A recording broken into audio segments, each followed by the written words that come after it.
Muy buenos días a todos. A continuación se explicará la actividad 2.1 correspondiente a la estructura conceptual del tema, en este caso las funciones, desarrollado por John Mario Giraldo, Gilmar Zulaga y mi persona, Paola Castillo.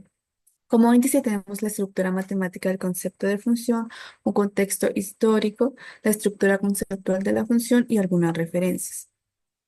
En cuanto a la estructura matemática del concepto, primero, esa estructura de las funciones pues, se fundamenta esencialmente de dos nociones previas: el conjunto de los números reales y las relaciones numéricas que se establecen mediante el sistema derivado de dicho conjunto.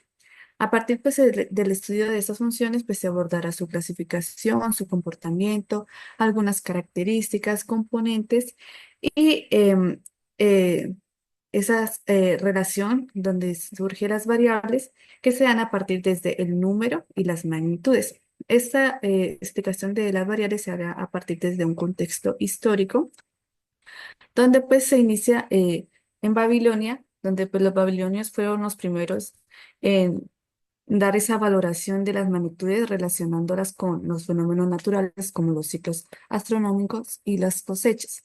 Recordemos que la magnitud pues, se refiere a una cantidad que puede ser medida o comparada.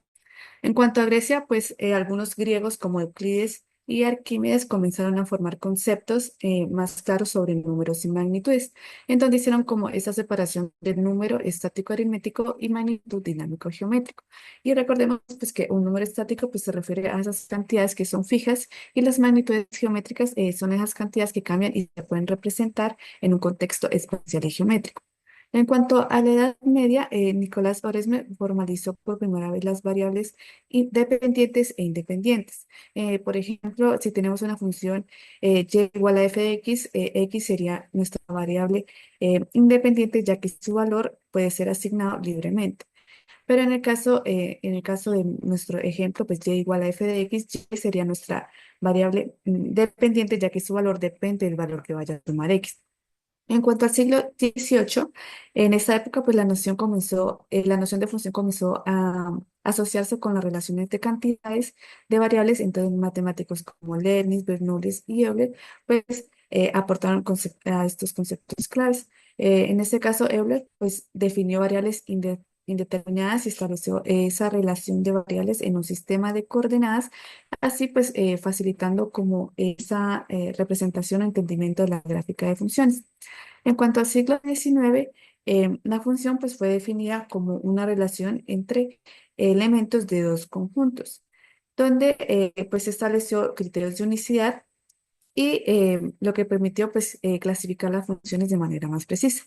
A finales del siglo XIX y siglo XX, eh, Dirichlet pues, incluyó la idea de función al introducir pues, conceptos como continuidad y discontinuidad. Y finalmente, Jauskevicius definió de una forma más general la función, en donde la definió como una relación entre dos conjuntos numéricos X y Y, en la que cada elemento del conjunto X se le asigna un único elemento del conjunto Y. Mm, las funciones pues también se pueden agrupar de varias maneras. Una forma más común de hacerlo es según su forma algebraica, en donde están las polinómicas y las racionales, y su forma no algebraica, en este caso trascendentales, donde aparecen la función exponencial, en donde su variable pues ya no está en la base, sino en su exponente, logarítmicas, que es la inversa de la exponencial, trigonométricas, que están relacionadas con ángulos y triángulos, como por ejemplo f de x igual a seno de x o coseno de x.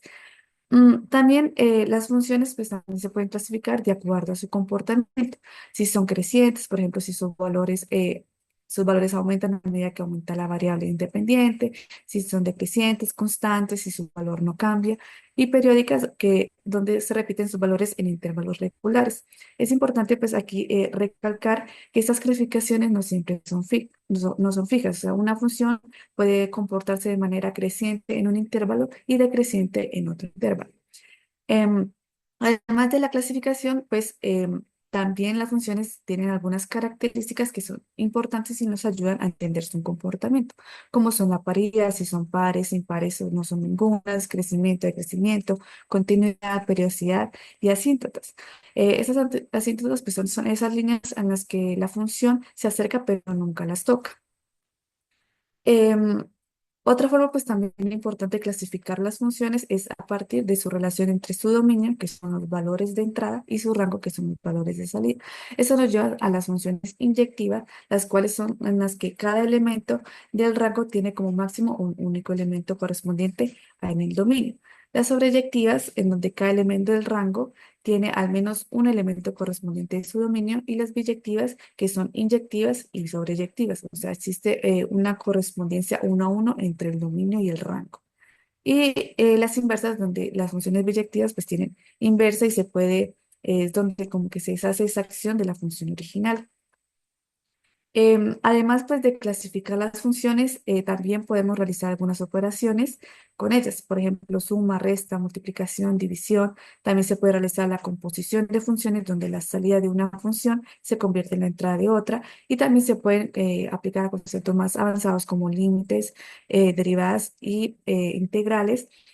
Además, pues es interesante notar que a partir de solo la operación de suma y resta, se forma una estructura algebraica llamada grupo abeliano.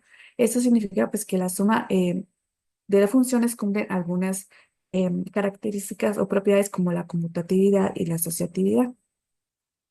En cuanto a la estructura conceptual de función, pues se inicia desde una relación que al aplicarle la prueba vertical, que consiste en trazar una línea vertical sobre el gráfico de la relación, y si esa línea corta el gráfico en un solo punto, significa que la relación es una función.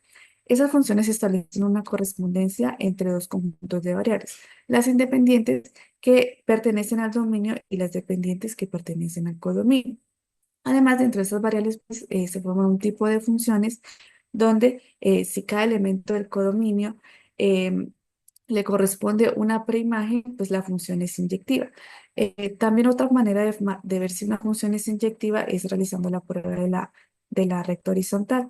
Entonces, si la recta horizontal corta en el gráfico en apenas un punto, pues evidenciaríamos que la función es inyectiva.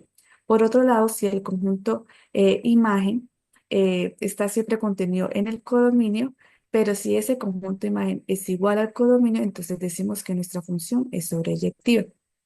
Además, hay una propiedad de unicidad en la que cada elemento del dominio tenga una única imagen en el codominio, en este o rango, por ejemplo. Además, pues, en el caso pues, más general de otro tipo de funciones es la biyectiva, que es cuando es inyectiva y sobreyectiva. Esta función biyectiva tiene una inversa que invierte la correspondencia entre el dominio y el codominio, es decir, el dominio de la función inversa es el codominio de la función original y viceversa. Estas son algunas de nuestras referencias que utilizamos tanto en nuestro documento y en nuestras diapositivas, y eso sería todo. Muchas gracias.